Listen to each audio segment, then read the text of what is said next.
Oh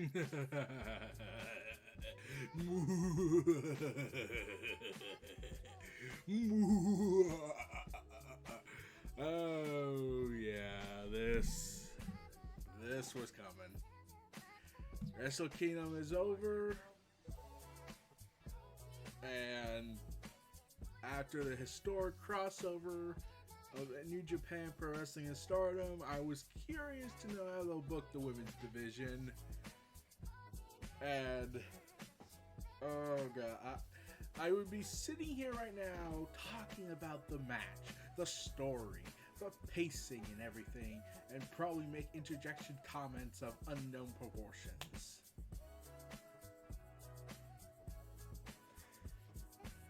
What we saw was a wrestling war crime.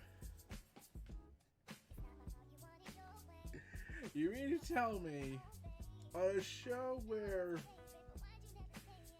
you could have done more, you gave these women less than 6 minutes to go out there and perform?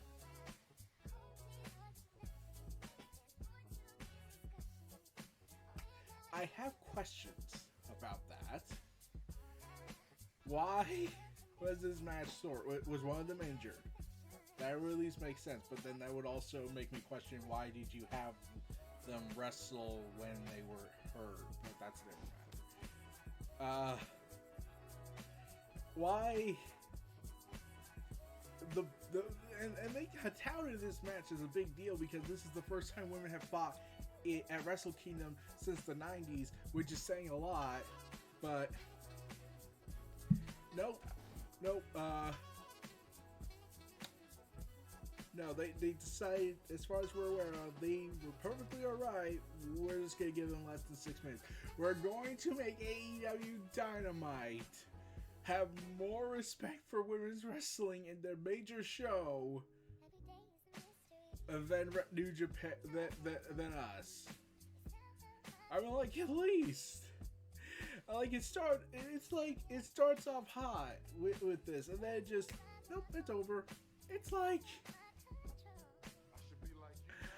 oh god. And I think it had, and I'm not 100% certain, but I wouldn't be surprised if New Japan thought like, okay, we gotta shorten this match to make way for our big surprise, which is like the worst kept secret in wrestling. Even the person that was involved in this kind of spoiled everything. And then Rocky Romero spoiled it.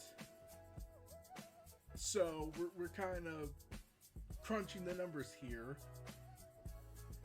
But before I get to that, you mean to tell me these two, where the commentary was making this like this was going to be a big fight feel, and this is a historic moment to see women wrestle on Wrestle Kingdom for the first time since the 90s. By God, that is a big deal. And nope, 6 minutes.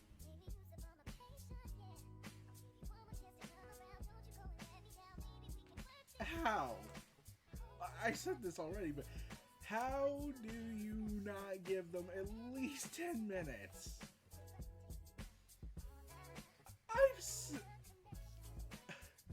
AEW had struggled with their women's division, but they were doing better than you guys were.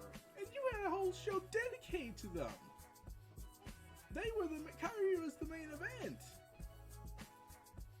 And you only gave them less than 6 minutes? I know I'm harping on this. It's just, when you had something like what happened at the end of the show, at the end of the match, you would think they should at least given these women at least 10 to 12 minutes. I just felt like that was unfair. Like, dude, you have talented women in this show, Kairi especially. No. No, less than 6 minutes. It was about 5 minutes and 42 seconds. Like, I just was watching the entrances. I think the entrances were actually longer, which is sad. And that's it. That's it.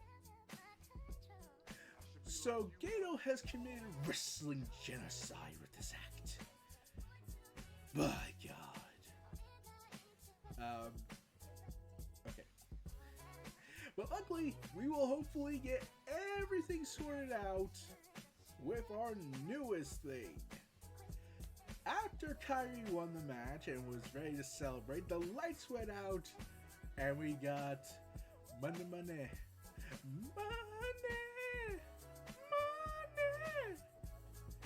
And long and behold, Mercedes Mone, or Money, I would have preferred letting her keep her last name, formerly known as Sasha Banks, made her arrival into New Japan Pro Wrestling, and she was the trending topic for about a few hours after that.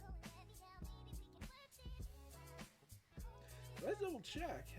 Let's see. I know it's been a couple of hours since the show, but yeah, Sasha was trending for a while, and there was even confirmation that there were WWE fans watching the show. Yay! They're getting a new audience that's hopefully not trashing everything. Mostly the tribalists. Mostly, I've seen people bash Ric Flair, say, "Wow, Minoru Suzuki is approaching Ric Flair age, and he's doing better than him." But good, which is a bonus for everyone who doesn't like Ric Flair nowadays. Sasha, Mercedes Mone, okay, I'm gonna have to get used to that, comes out, confronts Kairi, which she spoiled months ago, saying she wants to fight Kairi, and long and behold, Sasha drops her in a move that, I didn't know what the move was. People had to research this to confirm whether or not if it was a botch.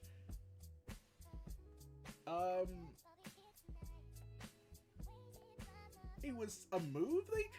It was confirmed it was a move, but when I saw the video, it looked like she did botch it. It was just it was a spinning DDT, as I call it.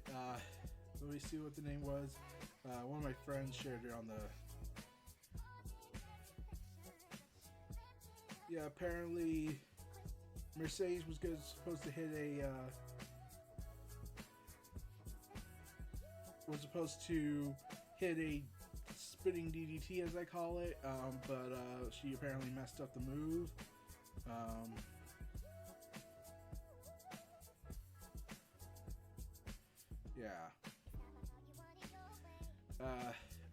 Yeah, so that had happened, and it was like, oh dear.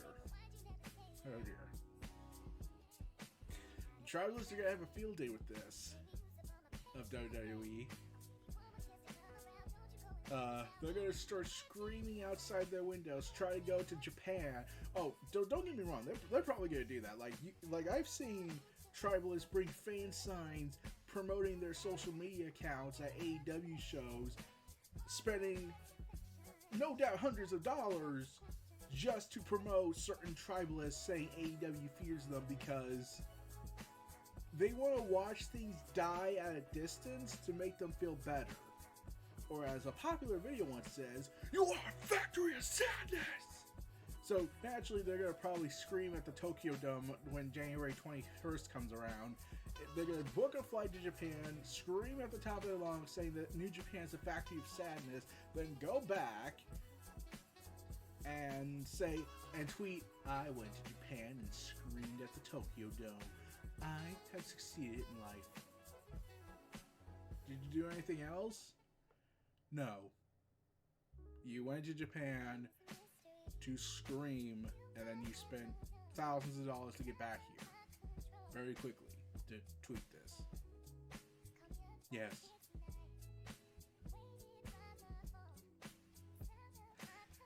Let's be real, they're probably good.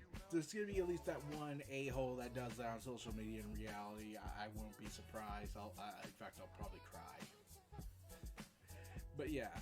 Mercedes Mone, bar that, cut a promo and claims that she is now the CEO, that's part of her character now, and has challenged Kairi for the title at their next upcoming show, at one of their future shows, which will hopefully be a great content-wise.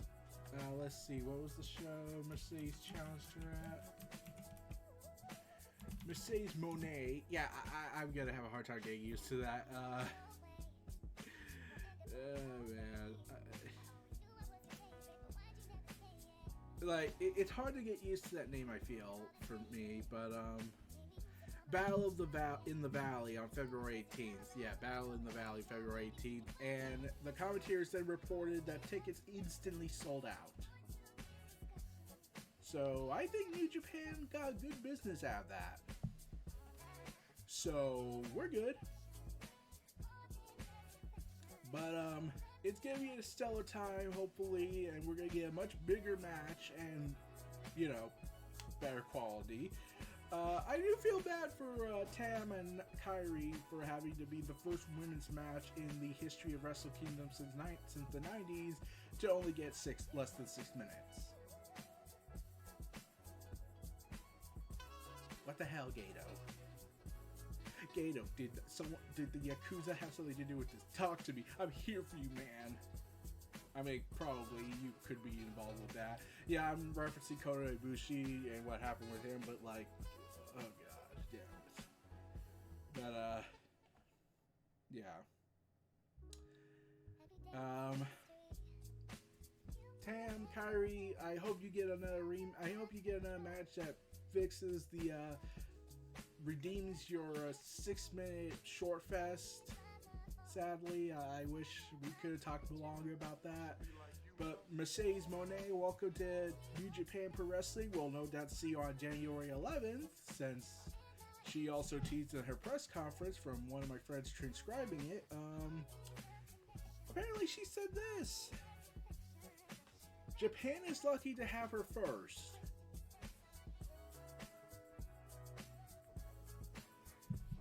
Jeez, people, do you think Saraya might have something to do with this? We'll see. We'll see on January 11th, and if they get her, it's going to be interesting. It's going to be interesting. But that's going to be then. We're in the now. This was your host, Eric Brown of Neo Reality Entertainment, presenting NRE in the WrestleVerse. Feel free to like, comment, subscribe, check out the content in the description below. Stay tuned for more. I'll see you again next time.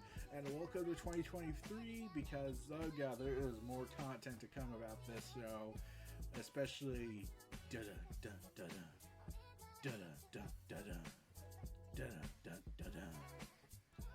We'll see y'all again next time. Take care.